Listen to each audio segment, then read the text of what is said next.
मां पर ही गुजरती है जब बेटा विदेश जाता है। मां का दिल क्या होता है वो तो मां जानती। याद रखना मेरे पागलों, तुम कितने भी दूर पहुंच जाना, चांद सितारों पर पहुंच जाना, पर मां के दिल से दूर आज तक ना कोई हुआ ना हो सकता।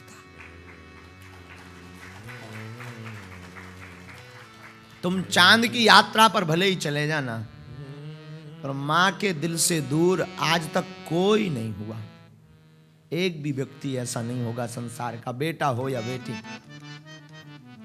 इसलिए मां तो ममतावान होती है, मां ममता की मूर्ति होती है। और मैं प्रार्थना करूं आप सबको, तुम एक घड़ी मेरी कथा मत सुनना पागलो, एक घड़ी तुम मोबाइल मत चलाना, एक घड़ी तुम ओम बागेश्वराय नमः मंत्र का जाप मत करना, पर मां बाप की सेवा जरूर करना।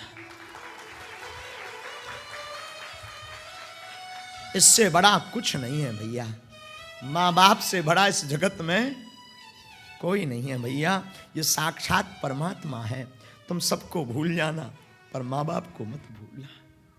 ईश्वर करे तुम जितने बड़े हो उससे और बड़े हो जाओ, बहुत बड़े हो जाओ, पर मां बाप को मत भूलना। ये वही मां बाप हैं जिन्होंने तुम्हें बड़ा बनाने के लिए अपनी मेहनत, अपनी काया, अपनी माया सब कुछ गवाया। उस मां पर क्या गुजरती जब उसका बेटा, जिसको 9 माह कोख में रखती, खुद गीले में सोती मां, बालक को सूखे में सुलाती। और जब वही बालक जवाब देने लगता है ना, वही बालक जब गाली बकने लगता, उस मां का हृदय देखना क्या बीती थी मां पर। जसोदा मैया भी रो पड़ी, आज रो पड़ी फूट फूट करके। क्यों? प्रातः काल होते ही ठाकुर जी छोड़कर चले जाए। पूरी रात सोई नहीं यशोदा, एक कोने में बैठ गई। नंद बाबा बार बार समझाते रहे, मत रो। क्यों ना रो? हमने सुना सुबह हमारा कन्हैया चला जाएगा। हाँ, अब हम कैसे रहेंगे? कौन हमको मैया कहेगा? कौन हमारी गोद में खेलेगा? कौन हमसे माखन मांगेगा? कौन हमारे पल्लू को पकड़ेगा? कौन हमारी गोद में लेटेगा? हम किसको डांटेंगे? हम कैसे जिएंगे? नंद बाबा कहते आ जाएंगे, झूठ मत बोलो, हमें पता है अब वो नहीं आएंगे। पहले हमें महात्माओं ने बताया कि ये तुम्हारा पुत्र नहीं है, देवकी का है। क्या अब हमारा कन्हैया नहीं रहेगा? नंद बाबा ने बहुत समझाया, पर मां का मन तो मां का मन होता। कितना भी मां को समझाओ, मां का मन मानता नहीं। कितने कोसों दूर हो जाओ, तुम कितनी भी गाली बक लेना मां को, कितना भी उठपटांग बोल लेना मां को, लेकिन मां रात को थाली लेके आई जाती, ले खा ले। उसका हृदय मानता नहीं। तुम कितना भी कलेश कर लेना, तुम मुंह मत बोलना, लेकिन वो बोल पड़ती। खुद नहीं खाएगी, चुपके से तुम्हें दे जाएगी। बेटा को चिंतित देखेगी तो मां तुम्हारे पिता के पर्स से रुपया चाहे चोरी कर लेगी, तुम्हें खर्च के लिए दे देगी। ये है मां, इतनी ममतावान होती है मां। मां से बड़ा कोई नहीं है। मैं निवेदन करूं, मां ममता की मूर्ति है, मां साक्षात ईश्वर है। अगर तुम भगवान के ना दर्शन कर पाओ तो कभी हृदय से अपनी मां के दर्शन करना, तुम अनुभव करोगे तुम्हें भगवान के दर्शन हो रहे हैं।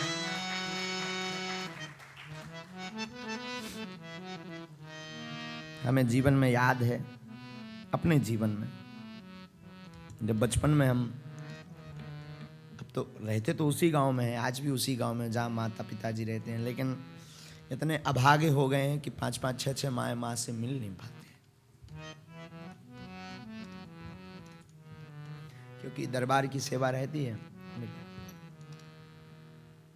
लेकिन माँ की इतनी ममता, 44-42 डिग्री सेल्सियस गर्मी होती है और 2-2 बजे दिन में माँ पैदल आ जाती हमसे मिलने।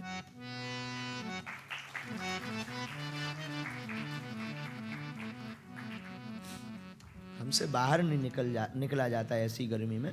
अब वो ऐसे ही एक पल्लू डाले तो एक टिफिन हाथ में लेकर के, लोग कहते भी हैं वो एकदम सीधी है मेरी माँ, लोग कहते भी हम गाड़ी से छोड़ देते हैं। हमने भी कई बार कहा कि हम गाड़ी से बुलवा लिया करेंगे, आप हमें बता दिया, एकदम सीधी भोली है। तो वो उसमें कड़ी पूड़ी कभी कुछ बना के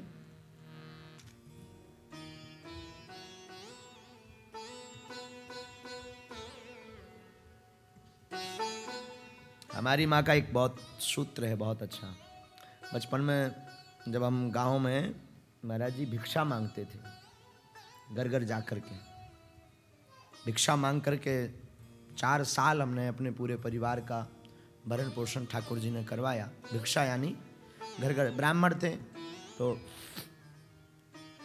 हमारी एक माँ की बहुत ऊंची सीख है। हमारी माँ बोलती थी हमेशा, बेटा तुम जब भी घर से निकलना मुस्कुराते हुए निकलना, कोई ये ना समझे कि तुम भूखे हो।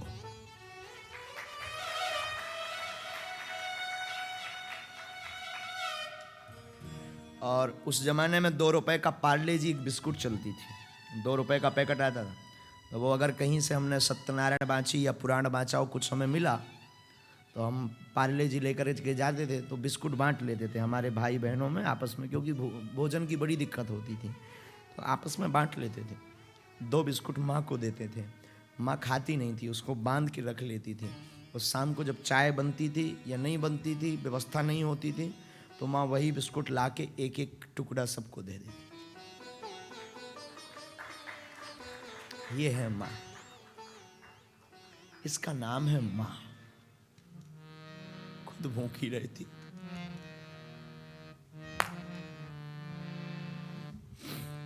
एक कथा हमें झकझोर देती है, जीवन में एक घटना हमें झकझोर देती बहुत। एक बार हमारी उत्तर प्रदेश में एक जगह कथा हो रही थी, लेकिन आजकल के कुछ निकम्मे पुत्र इतने विचित्र होते हैं, कभी कभी बहुत गुस्सा आती। उत्तर प्रदेश में हम कथा कर रहे थे, हमारी आदत है बीच बीच में कहीं घूमने की। तो वहां एक वृद्धाश्रम था, उस वृद्धाश्रम में हम गए, फल वल लेकर के गए।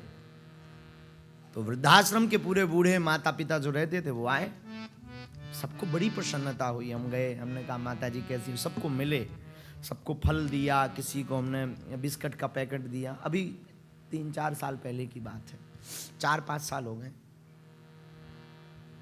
लेकिन उस वृद्धाश्रम की घटना हमारे मन मस्तिष्क में आज भी बैठी है। एक खिड़की थी, खिड़की ऐसे, उस खिड़की पे एक वृद्ध माताजी एक वृद्ध पिताजी खड़े थे।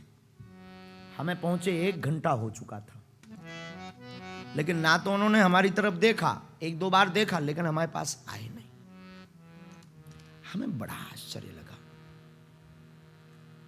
बहुत देर तक तो हमारा मन खिन्न था, क्यों नहीं आए ये। तो और अन्य जो बूढ़े बूढ़े माँ बाप उस वृद्धाश्रम में रहते, हमने उनको पूछा क्या ये लोग दिमागी ठीक हैं?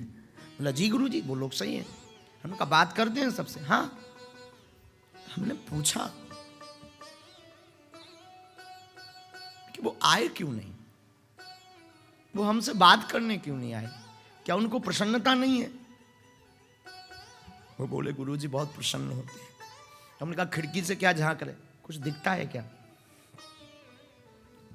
बोले गुरु जी उस खिड़की से उन्हें अपने बेटे का घर दिखाई देता।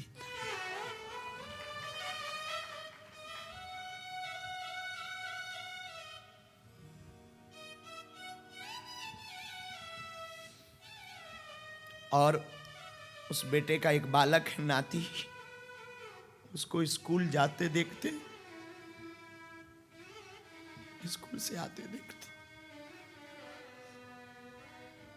पागलो, तुम कितने भी बड़े बन जाना और माँ बाप को नहीं छोड़ना।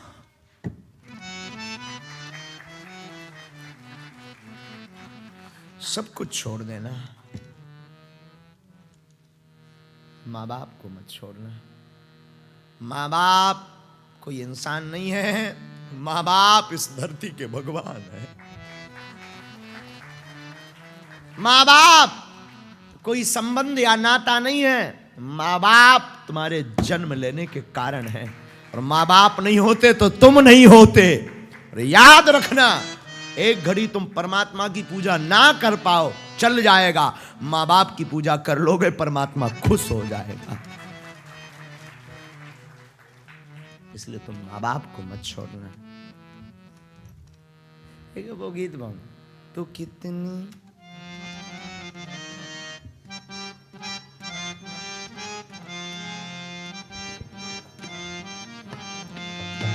प्यारी प्यारी है ओ माँ, ओ माँ, ओ माँ, ओ माँ, तू कितनी अच्छी है, तू कितनी प्यारी है, तू प्यारी प्यारी है ओ माँ, ओ माँ, ओ माँ, ओ माँ। ये जो दुनिया है ये बन है कांटों का, कि तू फुलवारी है हो माँ, हो माँ, हो माँ, हो माँ, ओ माँ, ओ माँ,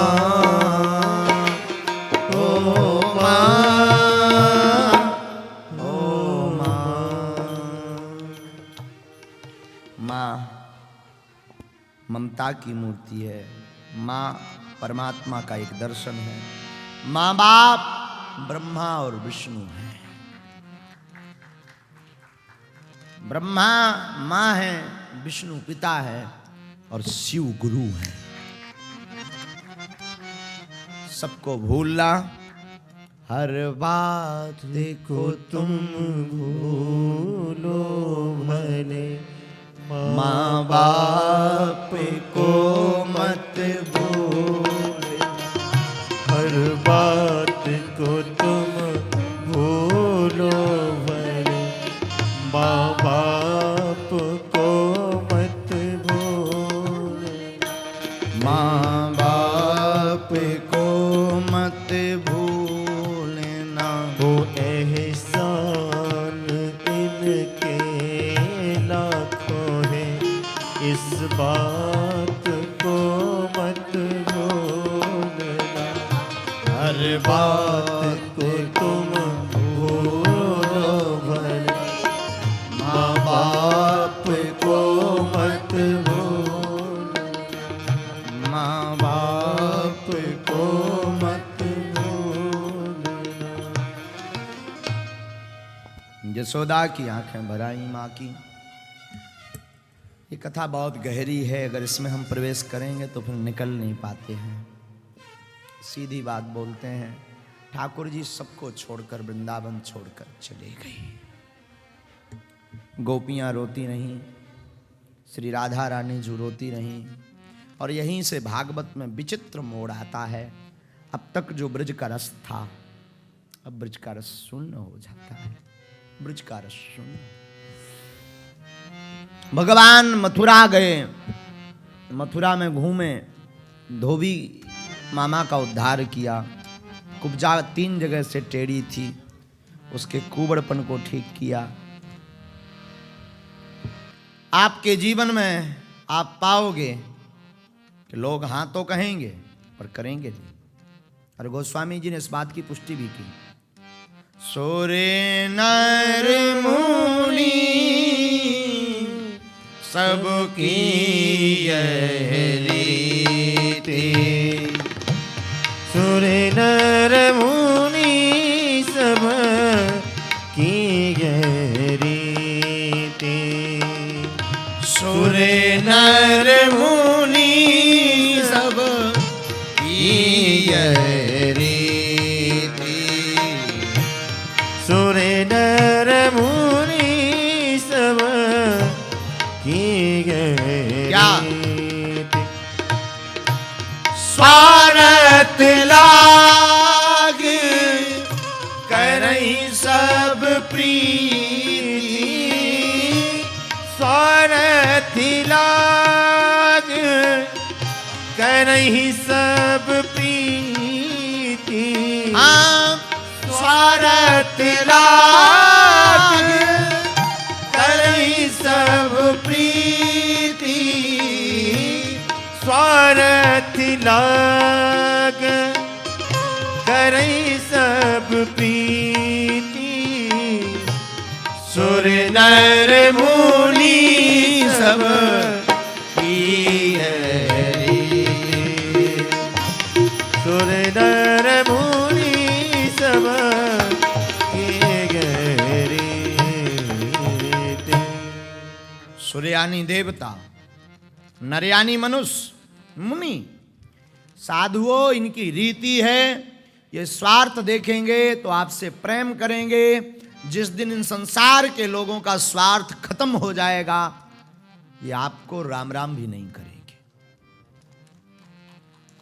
और करोड़ों की बात हम बोलें तो करोड़ों की बात यही है, आशा एक राम जी से दूजी आशा छोड़ दे, नाता एक राम जी से दूजा नाता तोड़ दे। आपको आशा रखनी है, अपेक्षा रखनी है तो मेरे गोविंद से रखो। वृंदावन के एक संत हुए, बहुत ऊंचे महापुरुष, उनको किसी ने फिर लौट के देखा नहीं।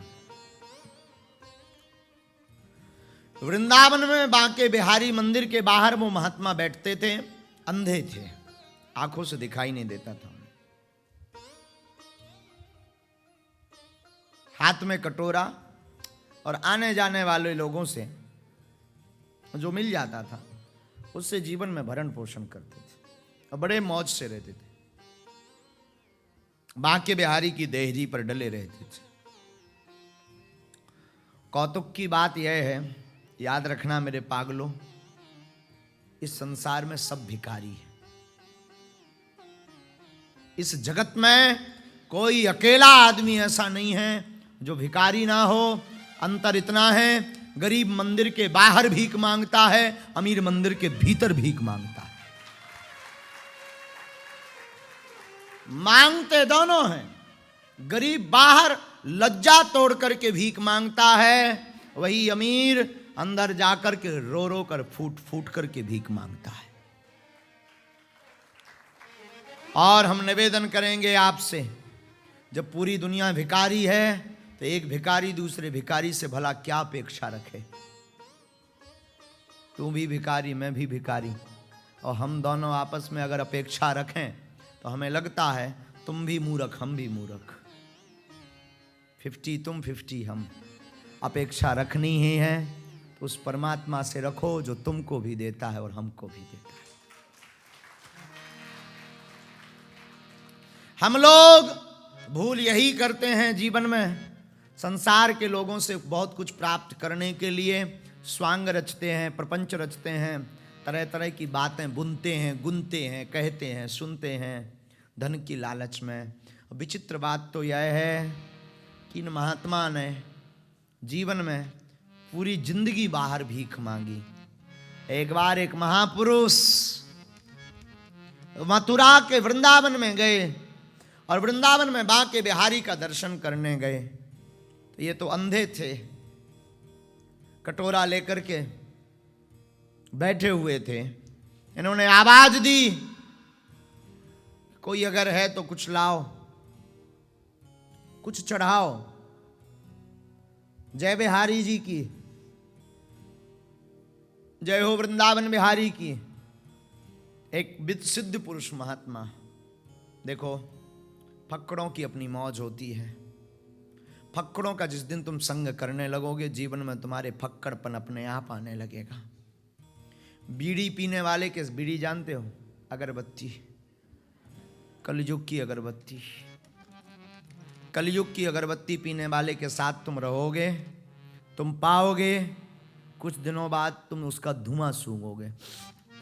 क्या गजब का है। जब बहुत दिन धुआं सूंघते सूंघते शरीर को आदत पड़ जाएगी तो बहुत दिन बाद तुम एक एक, अरे लो बहुत तेज है, तुम धीरे से कस लगाने लगोगे और धीरे धीरे समय बीतेगा और तुम पाओगे कि तुम बहुत बड़े बीड़ी पीने वाले पिबक्कड़ हो गए हो। जैसी संगत वैसी रंगत।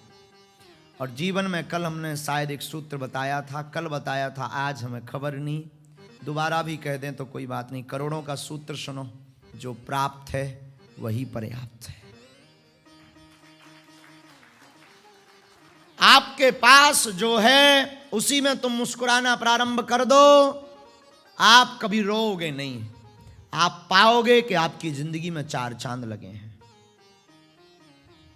फक्कड़ की बात चली है, पूज्य श्री दीनाराम बाबा फक्कड़ बुंदेलखंड के एक महात्मा हुए आज से 150 वर्ष पहले। भारत में मध्य प्रदेश में एक क्षेत्र है बुंदेलखंड, जिसमें लगभग 15 जिले आते हैं।